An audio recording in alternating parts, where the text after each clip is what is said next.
Hello, I'm Sunny from Zhenyi Factory.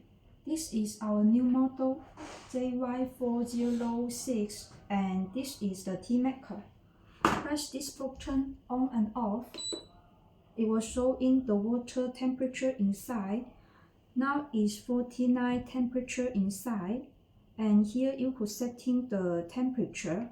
Press first time, it is showing 40 because now the temperature inside already 49.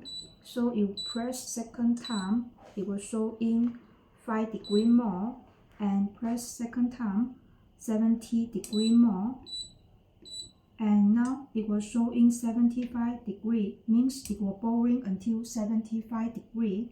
This is time for setting keep warm. Press one time is 10 minutes, press second time is 20 minutes. So now it will boiling until 75 temperature and keep warm 10 minutes. And here is another two button. This one is for 85 degrees.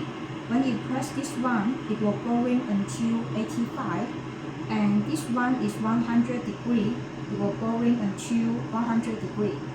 And this kettle is high borosilicate glass, both up and down, and the small cup is 1.2 liter capacity.